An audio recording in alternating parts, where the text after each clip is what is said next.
प्रिय दर्शकगण, सादर नमस्ते। आज हम मंतव्य चालीसा के 7वें सूत्र पर विचार करेंगे। सूत्र है कर्म। कर्म के संबंध में भी दुनिया में लोगों के अलग अलग मत, संप्रदायों के अलग अलग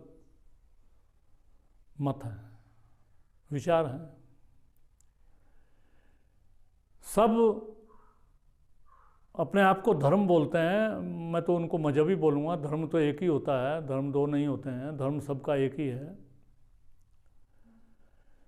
सबने अपने डूज एंड डोंट्स, विधि निषेध बना रखे हैं कि ये करो, ये नहीं करो। उसी को कर्म मानते हैं। मुसलमान नमाज पढ़ेगा, ईसाई प्रार्थना करेंगे, वैदिक धर्मी यज्ञ करेंगे,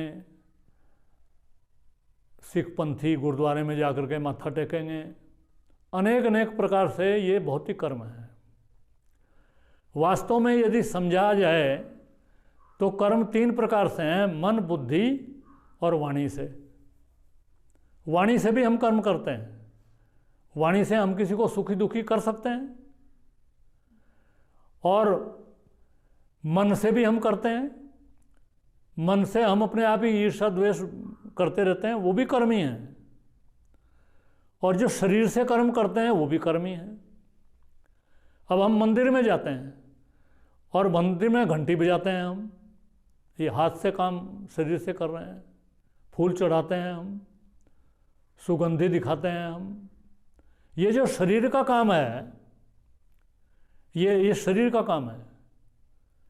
और वाणी का भी काम है और मन का भी काम है। और बिना मन के कुछ होता नहीं। बिना मन के शरीर भी नहीं करता कुछ, और वाणी भी नहीं करती कुछ। तो वास्तव में मन ही है जो भी है।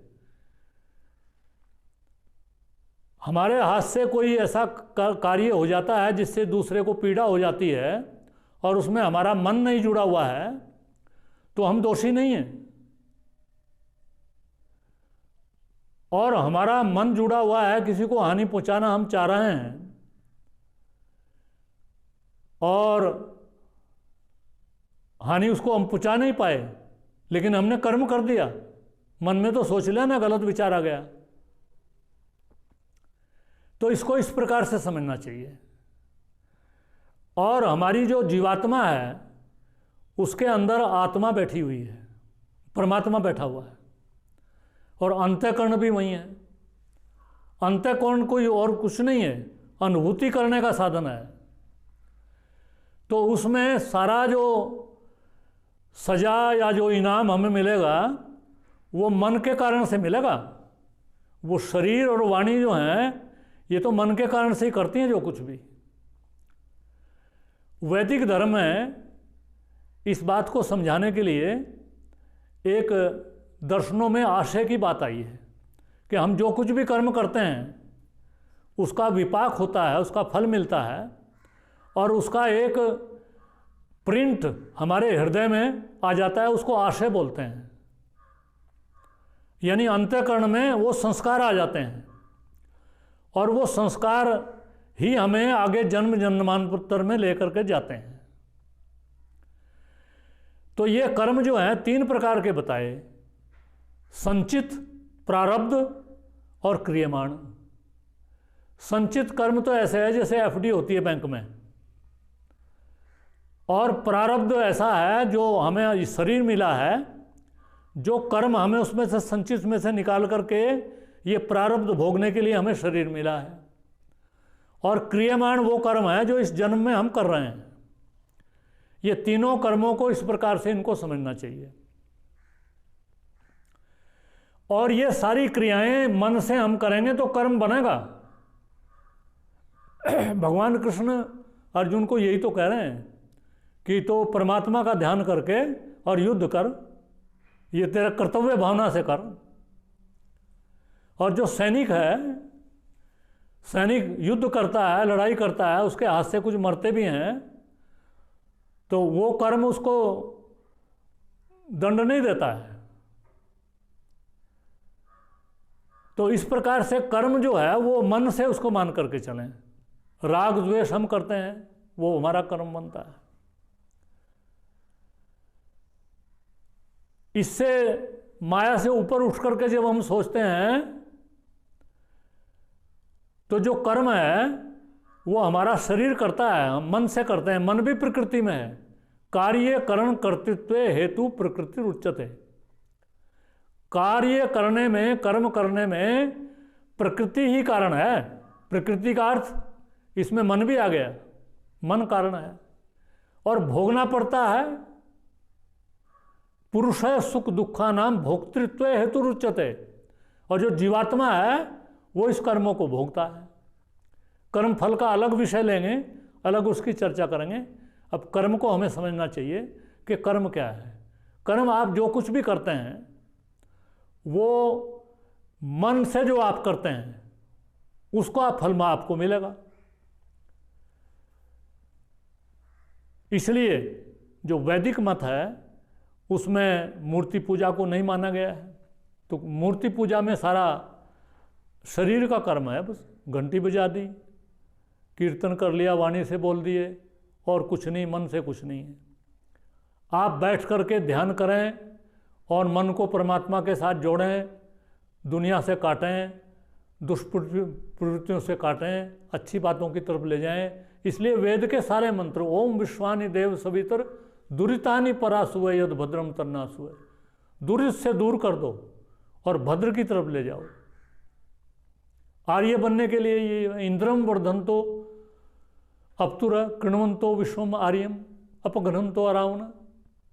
आत्मा को ऊंचा उठाओ, संपूर्ण रूप से अपने आप को आर्य बना दो, दुष्प्रवृत्तियों का हनन करो। ऐसा करके जिस प्रकार से खेत में हम कोई फसल बोते हैं और फसल की बहुत ज़्यादा उसको पानी देना पड़ता है, निराई गुड़ाई करनी पड़ती है, लेकिन उसमें जो खरपतवार पैदा होती है वो उसके लिए कुछ नहीं करना, वो अपने आप ही पैदा हो जाती है। उसी प्रकार से जो दुष्प्रवृत्तियां हैं वो हमारे अंदर ऐसे ही पैदा होती रहती हैं बिना प्रयास के। उनको हटा करके और हमें परमात्मा पर लगाना है। ये कर्म जो है ये सब मन से साधित होंगे, मन के द्वारा होंगे, और मन को ही हम जोड़ेंगे, मन के बिना कुछ नहीं है। तो ये तीनों जो संचित प्रारब्ध और क्रियमान कर्म हैं, इनको हमें मन को इनसे हटा करके परमात्मा के लगा करके और मुक्ति के मार्ग को प्रशस्त करना चाहिए। कर्म का गति बहुत गहन है। गहना कर्मणों गति, भगवान कृष्ण कहते हैं कि कर्म की गति बहुत गहन है। ऐसे ऐसे करके बताया जाता है कि ऐसे ऐसे करोगे तो तुम जन्नत में जाओगे, तुम हेवन में जाओगे। अब उन्होंने अपने डूज एंड डोंट्स बना रखे हैं लोगों ने। परमात्मा के न्याय व्यवस्था में ये नहीं है। परमात्मा की न्याय व्यवस्था में तो परमात्मा तो केवल मन को देखता है, आपका मन क्या कर रहा है, मन किधर चल रहा है। मन आपका कर्तव्य भावना से जो काम हमें ठीक नहीं लगता, हिंसा का कार्य है, उसको भी करता है। कोई अपनी कर्तव्य भावना से सेना में है, पुलिस में है, तो परमात्मा तो अंतःकरण को देखता है किस भावना से कार्य कर रहा है।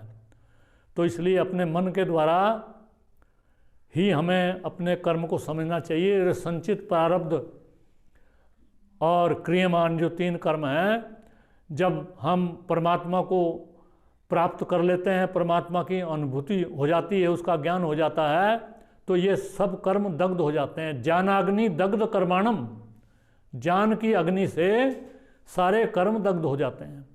कितना ही 100 कुंटल को ईंधन हो, एक माचिस की तिल्ली उसको सारे को भस्मीभूत कर देती है। उसी प्रकार से जो परमात्मा का ज्ञान है जब हमारे अंदर आ जाता है तो सारे प्रकार के जो कर्म है वो भस्म हो जाते हैं और हम कर्म रहित होकर के परमात्मा को प्राप्त कर लेते हैं, मुक्ति को प्राप्त कर लेते हैं। तो कर्म को इसी प्रकार से हमें समझना चाहिए और अपने मन को की साधना करने का प्रयास करना चाहिए। इतना ही पर्याप्त है। इति ओम शम नमस्ते।